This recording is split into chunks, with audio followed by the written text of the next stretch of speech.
கடந்த 90 ஆண்டுகளில் தமிழ் சினிமாவில் நடைபெற்ற பல முக்கியமான நிகழ்ச்சிகளை தொகுத்து நெஞ்சம் மறப்பதில்லை அப்படின்ற பெயரில் நான் பல கட்டுரைகளை எழுதியிருக்கிறேன். அந்த கட்டுரைகளுடைய தொகுப்பு நெஞ்சம் மறப்பதில்லை பார்ட் 1, பார்ட் 2, பார்ட் 3 என்ற பெயரிலே புத்தகமாக வெளிவந்திருக்கிறது.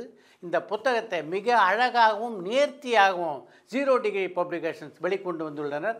இந்த புத்தகத்தை நீங்கள் வாங்கணும்னா இப்போது YMCAவில் நடைபெறுகின்ற புத்தக கண்காட்சியில் 540, 541 ஆகிய 2 ஸ்டால்கள்லையும் இந்த புத்தகங்கள் விற்பனைக்கு கிடைக்கும்.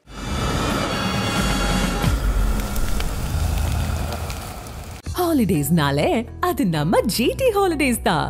GT Holidays, South India's #1 travel brand. You know you are special when you're with GT Holidays.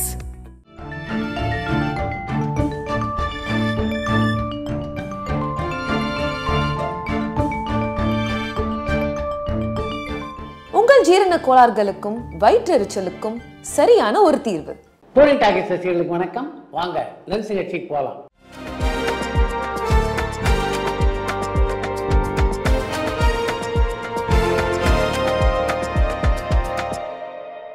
என்னம்மா முதல் கேள்வி? நடிகர் பிரபு சாருக்கு என்ன ஆச்சு? அவர் நலமா இருக்காரா? அண்ட் அவரோடு பேசுனீங்களா? அவரை சாய்வு சித்ரா நிகழ்ச்சியில எப்போ எதிர்பார்க்கலாம்னு சென்னையில இருந்து ராமகிருஷ்ணன் கேட்டிருக்காங்க. பிரபுடைய மனைவியோடு தொலைபேசியில் பேசினேன். ஒரு சிறு அறுவை சிகிச்சைக்கு பின்னால இப்ப பிரபு நலமுடன் இருப்பதாக அவர் என்கிட்ட சொன்னார். இந்த ஆண்டில் நிச்சயமாக பிரபு சாய்வு சித்ரா நேர்காணலில் இடம்பெறுவார் அப்படின்ற நம்பிக்கை எனக்கு இருக்கு. சரி, இயக்குனர் தசரி நாராயண ராவ் பத்தி சொல்லுங்க. அவர் ஒரு வருஷத்துல மட்டுமே 15 திரைப்படங்கள் இயக்கி வெளியிட்டிருக்காருன்ற தகவல் உண்மையானு மதுரையிலிருந்து விக்கி கேட்டிருக்காங்க. 150க்கும் மேற்பட்ட திரைப்படங்களை இயக்கியுள்ள தாசரி நாராயண ராவை ஒரு இயக்குனர் அப்படின்ற வட்டத்துக்குள்ள மட்டும் அடைச்சிட முடியாது. இயக்குனர், தயாரிப்பாளர், பாடலாசிரியர், நடிகர் என்று சினிமாவில் பல தளங்களில் இயங்கியது மட்டும் இல்லாமல் எல்லா தளங்களிலும் வெற்றியை குவித்தவர் தாசரி. நல்ல படங்களை என்னைக்குமே கைவிடாதுன்னு மார்த்தட்டிக்கிற பல ஊடகங்கள் திருமாணிக்கம் திரைப்படத்தை பத்தி ஒரு வரி செய்தி கூட வெளியிடல. ஆனா விடுதலை பார்ட் 2 மாதிரியான திரைப்படத்தை போலியா புகழ்ந்து மக்கள் கிட்ட கொண்டு போய் சேர்க்கிற இந்த மாதிரியான ஊடகங்கள் ஏன் உண்மையாவே நல்ல திரைப்படங்களை புறக்கணிக்கிறாங்க? அதுக்கான காரணம் என்னன்னு யாழ்ப்பாணத்திலிருந்து ஜானி கேட்டிருக்காங்க. நீங்கள் குறிப்பிட்டிருப்பதை போல திருமாணிக்கம் படத்துடைய விமர்சனத்தை எல்லா ஊடகங்களும் புறக்கணித்ததா எனக்கு தெரியல. ஆனந்த உடனில் கூட அந்த படத்துக்கான விமர்சனம் வரல அப்படின்னு நீங்க குறிப்பிட்டிருக்கீங்க. ஆனந்த உடனில் அந்த படத்துக்கான விமர்சனத்தை நானே படித்தேன். 2005ஆம் ஆண்டு வரைக்கும் தமிழ்ல ஒரு வருஷத்துக்கு 20லிருந்து 25 திரைப்படங்கள் தான் வெற்றி பெற்றுச்சு. ஆனா இன்னைக்கும் நிலைமை அப்படிதான் இருக்கு. ஒரு வருஷத்துக்கு 100 படங்கள் எடுத்துட்டு இருந்த இடத்துல இப்ப 200 படங்கள் எடுத்தும் சக்சஸ் ரேட் 7% தான் சொல்றது எந்த விதத்துல சரின்னு வில்லியனூர்ல இருந்து அரவிந்த் லோச்சன் கேட்டிருக்காங்க. உங்களுடைய கணக்குக்கே வருவோம். 2005ஆம் ஆண்டிலே 100 படங்களுக்கு 20 படங்கள் வெற்றி பெற்றது அப்படின்னா அது எத்தனை சதவீத வெற்றி? 20% வெற்றி. 2024ஆம் ஆண்டிலே 7% தான் வெற்றி அப்படின்னா மொத்தம் 14 திரைப்படங்கள் தானே வெற்றி படங்கள். அதைத்தான் அந்த கலந்துரையாடலில் எல்லாரும் பதிவு பண்ணியிருந்தாங்க. இந்தியன் 2 படத்துல வரக்கூடிய ஒரு 2 செகண்ட் சீன்ல சிவாஜி படத்துல இருந்து ரஜினி சாருடைய கிளிப்பிங்கை பயன்படுத்தியிருப்பாங்க. அப்படி பயன்படுத்தணும்னா அந்த படத்தினுடைய தயாரிப்பாளர் மற்றும் ஹீரோ கிட்ட பெர்மிஷன் வாங்கணுமா? அது அவசியம்னா லைகா நிறுவனம் ஏவிஎம் ப்ரொடக்ஷன்ஸ் கிட்டையும் ரஜினி சார் கிட்ட இருந்தும் பெர்மிஷன் வாங்கினாங்களான்னு சென்னையில இருந்து கௌஷிக் கேட்டிருக்காங்க. ஒரு திரைப்படத்திலே வேறொரு படத்திலிருந்து காட்சிகளை பயன்படுத்தினார்கள் என்றால் ஒன்று அந்த படத்தினுடைய தயாரிப்பாளரிடம் அவர்கள் அனுமதி பெற வேண்டும், அல்லது அந்த படத்தினுடைய உரிமைகளை யார் வைத்திருக்கிறார்களோ அவரிடமிருந்து உரிமையை பெற வேண்டும். இவங்க 2 பேர்த்தையும் உரிமை வாங்கினா போதும். நட்சத்திரங்களிடமோ அல்லது இயக்குநரிடமோ உரிமைகளை வாங்க வேண்டிய அவசியம் இல்லை. MP Venkatesan sir hospital admit ஆயிருந்தாரா? அவருடைய உடல்நிலை இப்போ எப்படி இருக்கு? அண்ட் அவர் தான் கேம் சேஞ்சர் திரைப்படத்துக்கான தமிழ் டைலாக்ஸ் எழுதினாரான்னு கோயம்புத்தூர்ல இருந்து அஜய் கேட்டிருக்காங்க. நாவலாசிரியர் எம்பி வெங்கடேசன் மருத்துவமனையிலிருந்து வீடு திரும்பி விட்டார். இப்ப நல்ல ஆரோக்கியமா இருக்கிறார். கேம் சேஞ்சர் தமிழ் பதிப்பை பொறுத்த வரைக்கும் அவர் அந்த படத்துக்கு வசனம் இல்லை. அதற்கு வசனம் எழுதியிருப்பவர் பாடலாசிரியரான விவேக். அந்த 7 நாட்கள் திரைப்படத்தினுடைய கதை சந்திரபாபு சாருடைய கதை மாதிரியே இருக்கே, இது உண்மையான? கோவை புதூர்ல இருந்து பாபு கேட்டிருக்காங்க. ஏற்கனவே ஒருவரை காதலித்து அதற்கு பின்னாலே மனம் முடிக்கின்ற பெண்ணுடைய கதையெல்லாம் சந்திரபாபுடைய கதை போல உங்களுக்கு தெரிவதானால் நீங்க சொல்றது உண்மைதான். நடிகர் துல்கர் சல்மானுடைய கதை தேர்வுகள் நல்லா இருக்கே, அதுக்கு அவருடைய தந்தை காரணமா அல்லது அவருடைய மனைவி காரணமானு சென்னையில இருந்து சந்தனகுமார் கேட்டிருக்காங்க. தான் நடிக்கின்ற திரைப்படங்களுக்கான கதையை துல்கர் சல்மான் தான் தேர்ந்தெடுக்கிறாரே தவிர அவருடைய தந்தையினுடைய தலையீடு அதுல கொஞ்சம் கூட கிடையாது. நடிகர் திலகம் சிவாஜி கணேசன் சார் நடிச்ச அதிக திரைப்படங்கள் வெளியான சாந்தி, கிரவுன் அண்ட் புவனேஸ்வரி இந்த 3 திரையரங்குகள்ல திரைப்படங்கள் பார்த்த அனுபவங்கள் உங்களுக்கு இருக்கான்னு கடலாடியிலிருந்து பாலசுப்ரமணியன் கேட்டிருக்காங்க. சிவாஜி நடித்த பல திரைப்படங்களை சாந்தி தியேட்டர்ல பார்த்து ரசித்த ஒரு தீவிர ரசிகன் தான். சாந்தி தியேட்டரில் பார்த்த அளவுக்கு கிரவுன், புவனேஸ்வரி ஆகிய திரையரங்களில் சிவாஜியுடைய படங்களை நான் பார்த்ததில்லை. இயக்குனர் சுந்தர் சி சாரனுடைய மதகஜ ராஜா திரைப்படம் பொங்கலுக்கு வருது. பொங்கலுக்கு வெளிவர திரைப்படங்கள் வித்தியாசமான ஜானர்ல ரசிகர்களுக்கு விருந்து அமையுமான இலங்கையிலிருந்து ரியாஸ் கேட்டிருக்காங்க. நீங்கள் குறிப்பிட்டிருப்பது உண்மைதான். இந்த பொங்கலை பொறுத்த வரைக்கும் பலதரப்பட்ட திரைப்படங்கள் வெளியாகின்றன. ஒரு பக்கம் கமர்ஷியல் என்டர்டெயின்மெண்ட்னா சங்கருடைய கேம் சேஞ்சர், இன்னொரு பக்கம் சுந்தர்சியுடைய மதகஜ ராஜா. உணர்ச்சிமயமான படம்னா வணங்கான், காதல் படம்னா ஒரு பக்கம் கிருத்திகா உதயநிதியினுடைய இயக்கத்தில் உருவாகியிருக்கின்ற காதலிக்க நேரமில்லை, இன்னொரு பக்கம் விஷ்ணுவர்தனுடைய இயக்கத்தில் உருவாகியிருக்கின்ற நேசிப்பாயா. இப்படி பல திரைப்படங்கள் இந்த பொங்கல் என்று வெளியாக இருக்கின்றன. லீலை திரைப்படத்தினுடைய ஹீரோ என்ன ஆனாரு, அந்த படத்தில் அவருடைய நடிப்பு சிறப்பாக இருந்ததோடு இளைஞர்கள் கூட்டம் கூட்டமாக திரையரங்குகளுக்கு போய் அந்த படத்தை கொண்டாடினாங்க. அப்படி இருந்தும் அந்த படத்துக்கு அப்புறமா பெரிய திரைப்படங்கள்ல அவரை பார்க்க முடியாமல் போனதுக்கான காரணம் என்னன்னு ஸ்ரீலங்காலேருந்து மதிஷாந்த் கேட்டிருக்காங்க. லீலை திரைப்படத்தில் நடித்திருந்த சிவ் பண்டிட், அதற்கு பின்னாலே ஒரு சில இந்தி படங்கள் நடித்தார், பல தொலைக்காட்சி தொடர்கள் நடித்தார்.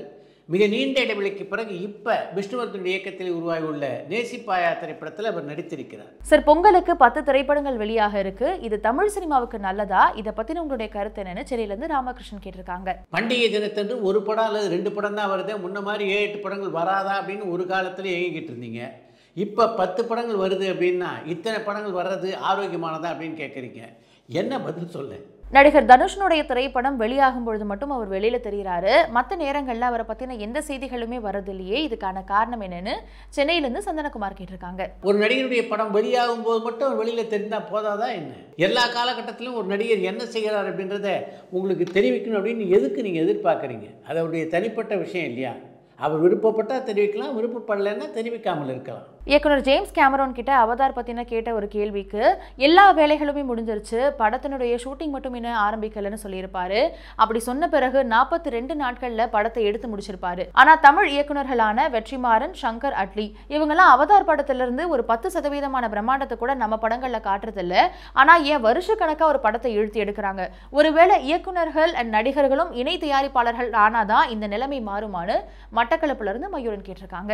ஆங்கில படங்களை பொறுத்த வரைக்கும் அவங்க படப்பிடிப்புக்கு எடுத்துக்கொள்கின்ற நாட்களை விட அந்த படப்பிடிப்பை நடத்துவதற்காக ஆயத்த பணி இருக்குல்ல, அதற்கு மிக அதிக நாட்கள் எடுத்துக்கொள்கிறார்கள். அதன் காரணமாகத்தான் திட்டமிட்டபடி குறைந்த நாட்களில் அவங்களால ஒரு படத்துடைய படப்பிடிப்பை நடத்தி முடிக்க முடிகிறது. அந்த திட்டமிடல் தான் இங்கே உள்ள இயக்குநர்கிட்ட ரொம்ப குறைவா இருக்கு. நடிகர் முத்துராமன் சார் கடைசியா நடிச்ச திரைப்படம் சூப்பர் ஸ்டார் ரஜினிகாந்த் சார் கூட அவர் நடிச்ச போக்கிரி ராஜா திரைப்படமான பாலக்கோட்ல இருந்து சங்கர் கேட்டிருக்காங்க. முத்துராமன் கடைசியாக நடித்த திரைப்படங்கள் என்று போக்கிரி ராஜா, 1000 முத்தங்கள் ஆகிய 2 படங்களையுமே சொல்லலாம். இதில் 1000 முத்தங்கள் திரைப்படத்தில் முழுவதுமாக முத்துராமன் நடித்த காட்சிகளை எல்லாம் நீக்கி விட்டார்கள். ஆனால் போக்கிரி ராஜா படத்தில் ஒரு சில காட்சிகளை அவர்கள் பயன்படுத்தி இருந்தார்கள். தமிழ் திரைப்படங்கள் 1000 கோடி வசூல் பண்ணாததுக்கான காரணம் நம்மளுடைய திரையரங்குகளுடைய எண்ணிக்கை தான். அம்மா கிரியேஷன் ஸ்ரீ சிவா சார் உங்களுடைய ரவுண்ட் டேபிள்ல சொல்லியிருப்பாரு. ஆனால் 2007 and 2010 ஆண்டு 100 கோடி மற்றும் 300 கோடி வசூல் பண்ண படங்கள் நம்மளுடைய எந்திரன் மற்றும் சிவாஜி ஆகிய திரைப்படங்கள் தான்.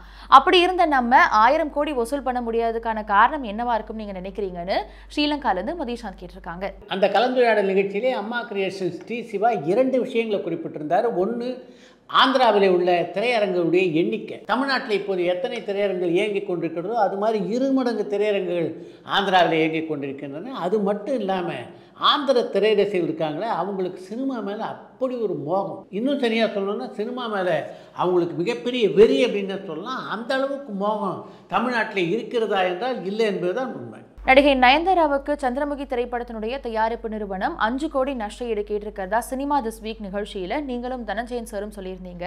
ஆனா நயன்தாரா தரப்பு சிவாஜி ப்ரொடக்ஷன்ஸ் உடைய என்ஓசியை வெளியிட்டு இருந்தாங்க. இதை பத்தி கொஞ்சம் டீட்டெயிலா சொல்ல முடியுமான்னு லண்டன் வந்து ராம் கேட்டிருக்காங்க. சந்திரமுகி படத்தில் இடம்பெற்றிருந்த ஒரு சில காட்சிகளை ஆவணப்படத்திலே நயன்தாரா பயன்படுத்தியதற்காக அவர்கிட்ட நஷ்ட ஈடு கேட்டு நோட்டீஸ் அனுப்பியது அந்த படத்தை தயாரித்த நிறுவனம் அப்படின்னு நம்முடைய நிகழ்ச்சியில நம்ம சொல்லவே இல்லையே. சார், அந்த காலத்துல ஷோலே திரைப்படத்தை திரையரங்களை பார்த்து உங்க அனுபவத்தை பத்தி ஷேர் பண்ண முடியுமான்னு கேரளால இருந்து ஜெயராஜ் கேட்டிருக்காங்க. ஷோலே படத்தை பொறுத்த வரைக்கும் அன்றைக்கு மட்டும் இல்லை, இன்றைக்கு திரையரங்களை பார்த்தா கூட அது ஒரு புது அனுபவமாக தான் இருக்கும் அப்படின்றதான் என்னுடைய எண்ணம். திரைக்கதை, நடிப்பு, திரையாக்கம் என்று எல்லா விஷயங்களையும் மிகச்சிறப்பாக அமைந்த ஒரு திரைப்படமாகத்தான் ஷோலேவை நான் பார்க்குறேன். ஷோலே திரைப்படத்தை திரையரங்கிலே பார்ப்பது என்பது ஒரு கிரேட் எக்ஸ்பீரியன்ஸ்.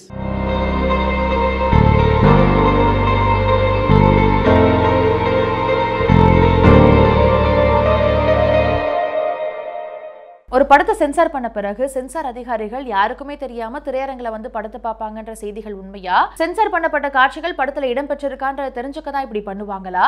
ஒரு சென்சார் அதிகாரியுடைய வேலை ஒரு படத்தை சென்சார் பண்ண பிறகு என்ன? ஒரு அதிகாரி ஒரு வாரத்துக்கு, ஒரு நாளைக்கு அல்லது ஒரு மாசத்துக்கு எவ்வளவு திரைப்படங்களை சென்சார் பண்ணுவாங்கன்னு திருநெல்வேலியிலிருந்து கண்ணன் கேட்டிருக்காங்க. தணிக்கை குழுவுடைய தேர்வுக்கு வருகின்ற படங்களை பொறுத்து ஒவ்வொரு வாரமும் எத்தனை படங்களை பார்க்குறாங்க அப்படின்றது அமையும். பொதுவாக பார்த்தீங்கன்னா 3 படங்களை குறைந்தபட்சம் ஒவ்வொரு வாரமும் தணிக்கை குழுவினரும் அதனுடைய அதிகாரியும் பார்ப்பார்கள். தணிக்கை குழுவினரை பொறுத்த வரைக்கும் எல்லா திரையரங்களுக்கும் போய் படங்களை பார்க்கக்கூடிய ஒரு உரிமை அவங்களுக்கு இருக்குது. ஏற்கனவே வெட்டப்பட்ட காட்சிகள் திரைப்படங்களிலே இடம்பெற்றிருக்கின்றனவா அப்படின்றத பரிசோதிப்பிற்காக தணிக்கை குழுவினரும் தணிக்கை அதிகாரிகளும் ஒரு சில சமயங்களில் திரையரங்குக்கு சென்று திரைப்படங்களை பார்ப்பது உண்டு. அடுத்து என்று ஒரு தங்கம், சிவாஜிக்கு அடுத்து என்று இந்த திரையுலகத்தில் யாரை நீங்கள் கேட்டாலும் அவர் சொல்லக்கூடிய பெயர் கமல்ஹாசன். அதே மாதிரி கமல்ஹாசனுக்கு அடுத்து அப்படின்னு நீங்கள் யாரை கேட்டாலும் அவர் சொல்லக்கூடிய பெயர் விக்ரம். கமல்ஹாசனோடு மிக நெருக்கமாக பழகின்ற வாய்ப்பு குருதி பண்ணல் படத்துக்காக குரல் கொடுக்க விக்ரம் சென்ற போது தான் அவருக்கு அமைந்தது. அந்த படத்தில் ஒரு கதாபாத்திரத்துக்கு அவர் பேசியிருந்தார். இப்போ அந்த படத்தை பார்த்தீங்கன்னா எந்த கதாபாத்திரத்துக்கு அவர் பேசியிருந்தார் அப்படின்றது அவ்வளவு எளிதாக உங்களால் கண்டுபிடிக்க முடியாது என்பதுதான் உண்மை. எப்போது கமல் சாரை சந்தித்தாலும் சினிமா பற்றி தான் அவர் பேசுவார். ஒவ்வொருத்தரும் பேசுகிறப்போ ஒரு புது விஷயத்தை பற்றி பேசுவார். இப்போவும் அவரை நேரில் பார்க்குற போதெல்லாம் சகலகலாவலன் படத்தை தியேட்டரில் பார்த்த பிரமிப்போடு தான் அவரை பார்க்கிறேன். அதற்கு பின்னாலே பல முறை அவரை சந்தித்து பேசக்கூடிய வாய்ப்பு எனக்கு கிடைத்திருக்கிறது. ஒவ்வொரு முறையும் ஒரு 10 நிமிஷம் விக்ரம் என்று ஆரம்பிப்பார். ஆனால் பல 10 நிமிஷங்களை கடந்து நாங்கள் பேசிக்கொண்டே இருப்போம். அவர் பேசுவதை எத்தனை மணி நேரம் வேண்டுமானாலும் கேட்கலாம். ஏன்னா அத்தனை அபூர்வமான தகவலை அந்த பேச்சினுடைய தெரிவிக்கக்கூடிய ஒரு மாபெரும் கலைஞர் தான் கமல்ஹாசன் என்று ஒரு பத்திரிகை பேட்டியிலே பகிர்ந்து கொண்டிருக்கிறார் விக்ரம். சொல்கிறதுக்கு ஒரு விஷயத்தை மறுதளித்து பேச வேண்டிய ஒரு சூழ்நிலை. இங்கே விக்ரமான் நம்முடைய நிகழ்ச்சிக்கு வந்திருந்தார். நான் கேள்விப்பட்டேன். அதுக்கு தான் இந்த வருஷம் இப்போ சென்னை காதல் படத்தினுடைய பாடல் பதிவை பற்றி அவர் இந்த நிகழ்ச்சியிலேயே சொன்னது. ஜோஷ்வா ஸ்ரீதர் ஒரு மிகச்சிறந்த இசையமைப்பாளர். எனக்கு அவருடைய பாட்டு அவ்வளோ பிடிக்கும். அதனால தான் அந்த படத்துக்கு அவர் தான் இசையமைக்கணும்னு சொல்லி நான் வலியுறுத்தி அவரை அந்த படத்தில் போட சொன்னேன். நான் ரெக்கார்டிங் தியேட்டருக்கு போவேன். நான் போய் வெயிட் பண்ணிட்டே இருப்பேன். கடைசியில் 5 மணிக்கு சொல்லுவாங்க, இல்லை சார் இன்றைக்கி அவர் வரமாட்டார், இன்னொரு நாள் வச்சுக்கலாம் சார். அது அவர் கூட சொல்ல மாட்டாருங்கிட்ட, யாரோ ஒரு தேர்ட் பர்சன் சொல்லுவான். எப்படி இருக்கும் எனக்கு யோசிச்சு பாருங்க அப்படின்னு நம்ம நிகழ்ச்சியில் சொல்லியிருந்தார். இது முழுக்க முழுக்க முழுக்க முழுக்க பச்சை பொய். கேள்விப்பட்டேன். சொன்ன பரவாயில்ல, இயக்குனரே சொன்னது. நான் இசையமைப்பாளர் நான் சொல்கிறேன். இப்போது இயக்குனர் சொன்னதுக்கு நான் இப்போ பதிலடி கொடுக்குறேன் அப்படின்னு கூட வச்சுக்கலாம்.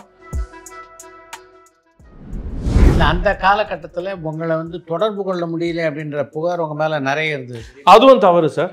அது அந்த பொருள் இருந்தது எனக்கே தெரியும். மேடையிலேயே கூட ஆர்பி சௌத்ரி தயாரிப்பாளர் சௌத்ரி பேசும்போது ஜோஷுவா பொறுத்த வரைக்கும் மிகச்சிறந்த இசையமைப்பாளர், என்ன பிரச்சனைன்னா அவர் தொடர்பு கொள்வது தான் அப்படின்னு பேசினார். புரளி சார் அதுக்கும் விளக்கம் கொடுத்துட்றேன் நான். இது என்னன்னா, எனக்கு அகைன் நான் ரெக்கார்டிங் சமயத்தில் ஃபோனை தொட மாட்டேன் சார். பரபரப்பான சினிமா செய்திகள், நட்சத்திரங்களின் பேட்டிகள், சினிமா வரலாறு ஆகியவற்றை பார்க்கவும் படிக்கவும் உங்களுக்கான இணையதளம் tourantalkies.co.